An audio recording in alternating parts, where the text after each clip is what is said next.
அன்பான தேவனுடைய பிள்ளைகளே, ஆண்டவராகிய இயேசு கிறிஸ்துவின் நாமத்தில் உங்களை வாழ்த்துகிறேன். ஒரு வார்த்தையை நான் வாசிக்கிறேன். ஏசாயா 9:3. அந்த ஜாதியை திரளாக்கி அதற்கு மகிழ்ச்சியை பெருக பண்ணினீர். நம்முடைய ஆண்டவர் மகிழ்ச்சியை பெருக பண்ணுகிறவர். நம்முடைய வாழ்க்கையிலே எத்தனையோ போராட்டங்கள், எத்தனையோ பிரச்சனைகள் உண்டு.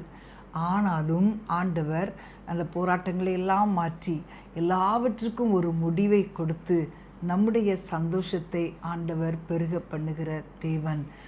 பைபிளில் ஒரு வசனம் உண்டு, சாயங்காலத்தில் அழுகை தங்கும், விடியற் காலத்தில் களிப்புண்டாகும். நம்முடைய ஆண்டவர் காலையும் மாலையும் களி கூற பண்ணுகிறவர். இந்த உலகத்தில் எத்தனையோ காரியங்கள் உண்டு, மகிழ்ச்சியை பெருக பண்ணுகிறதற்கு எத்தனையோ காரியங்கள் உண்டு. ஆனால் ஆண்டவர் அவருடைய சமூகத்தில் இருக்கிற சந்தோஷத்தையும் அவருடைய வலது பார்சத்தில் இருக்கிற நித்திய பேரின்பத்தையும் கர்த்தர் நமக்கு கொடுக்க விரும்புகிறார். அன்பான தேவனுடைய பிள்ளைகளே, இன்றைக்கு நீங்கள் உலகத்தின் காரியங்களில் அதில் நீங்கள் சந்தோஷம் அனுபவிக்கிறீங்களா? இந்த உலகத்தின் பணம் சம்பாதிக்கிறதுல மட்டும் நீங்கள் சந்தோஷம் அனுபவிக்கிறீங்களா? இன்னும் அந்த பல விதமான பாவங்களில் சந்தோஷம் அனுபவிக்கிறீங்களா? ஆனால் நம்முடைய ஆண்டவராகிய கர்த்தர் ஒரு உண்மையான சந்தோஷத்தை ஆண்டவர் கொடுக்க விரும்புகிறார். அதே வசனத்தில் நீங்கள் பார்த்தீங்கன்னா, அறுப்பில் மகிழ்கிறது போலவும் கொள்ளையை பங்கிட்டு கொள்ளுகையில் களி கூறுகிறது போலவும் உமக்கு முன்பாக மகிழுகிறார்கள். இப்போ அறுக்கும்போது விதையை விதைத்து அதை அறுக்கும்போது ஒரு சந்தோஷம் உண்டாகும். அதே மாதிரி கொள்ளையை பங்கிடும்போது ஒரு சந்தோஷம் உண்டாகும். ஆனால் நம்முடைய ஆண்டவர் அதை பார்க்கிலும் வித்தியாசமான சந்தோஷத்தை, அதை பார்க்கிலும் அதிகமான சந்தோஷத்தையும் மகிழ்ச்சியும் ஆண்டவர் நமக்கு கொடுக்கிறார். ஒரு கல்யாண வீட்டில் திராட்சை ரசம் குறைவுபட்டது. அப்போ அந்த சந்தோஷமே அங்கே இல்லாமல் இருந்திருக்கோம் இல்லையா? ஆனால் கர்த்தர் ஒரு அற்புதமான காரியத்தை செய்து, ஒரு அதிசயமான காரியத்தை செய்து தண்ணீரை திராட்சை ரசமாக மாற்றி அந்த கல்யாண வீட்டில் ஒரு சந்தோஷத்தை பெருகச் செய்தார். இன்றைக்கும் உங்களுடைய வாழ்க்கையில் இருக்கிற எல்லா குறைவுகளையும் கர்த்தர் மாற்றி உங்கள் சந்தோஷத்தை பெருக பண்ணுவார்.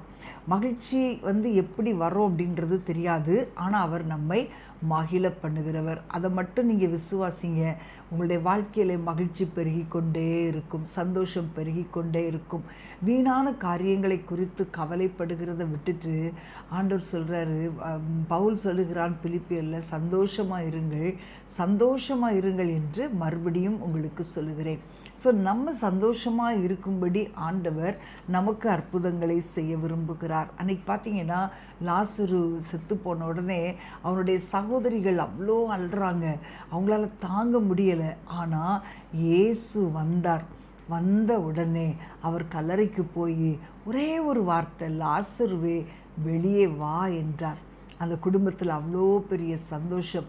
செத்துப்போன 4 நாட்கள் ஆகியும் நாறிப்போன அந்த சரீரத்தை கர்த்தர் உயிரோடு எழும்பச் செய்தார். அவனை சந்தோஷப்படுத்தினார், அந்த குடும்பத்தை சந்தோஷப்படுத்தினார். அந்த குடும்பத்தில் நடந்த விருந்தில் பந்தி இருக்கும்படி இயேசுவும் லாசருவும் அருகே அருகே உட்கார்ந்திருந்தார்கள். இதை பார்க்கும்படி அநேக ஜனங்கள் ஓடி வந்தார்களாம். இன்றைக்கும் பிரியமானவர்களே, உங்களுடைய வாழ்க்கையிலே தேவன் செய்கிற அதிசயங்களை கேள்விப்பட்டு அநேக ஜனங்கள் உங்களை பார்க்க வருவார்கள். உங்களுடைய குடும்பத்தில் நடந்த காரியங்களை பார்க்க வருவார்கள். அவர்களும் சந்தோஷப்படுவார்கள். கர்த்தர் உங்களுக்காக யாவையும் செய்வார். அன்றைக்கு இஸ்ரவேல் ஜனங்கள் கலங்கி நிற்கும்போது மோசே சொல்லுகிறான், ஆண்டவர் சொல்லுகிறார், நீங்கள் யுத்தம் பண்ண வேண்டாம், நீங்கள் சும்மா இருப்பீர்கள், கர்த்தர் உங்களுக்காக யுத்தம் பண்ணுவார். அதே போல் ஆண்டவர் யுத்தம் பண்ணினார். செங்கடல் பிளந்தது. இஸ்ரவேல் ஜனங்கள் உலர்ந்த தரை வழியாக நடந்து போனார்கள்.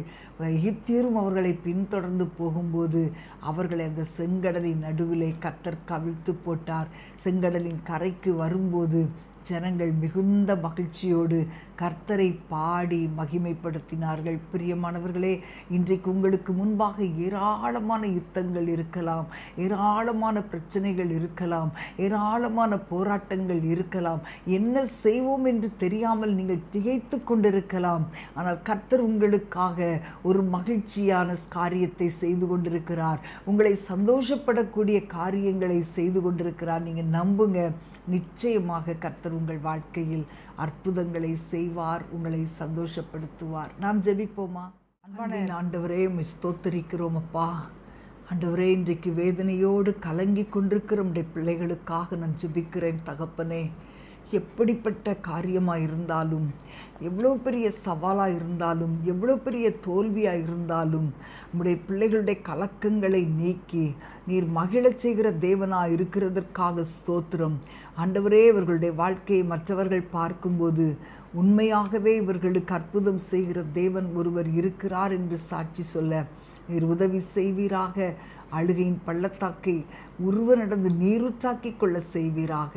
உடைய கரத்தில் ஒப்பு கொடுக்கிறேன், இயேசுவின் நாமத்தில் பிதாவே, ஆமேன். பிரியமானவர்களே, உங்களுடைய அழுகையின் காலங்களுக்கு ஒரு முடிவை கர்த்தர் கொடுத்து உங்களை மகிழ்ச்சியாக்க விரும்புகிறார். God bless you. அன்பின்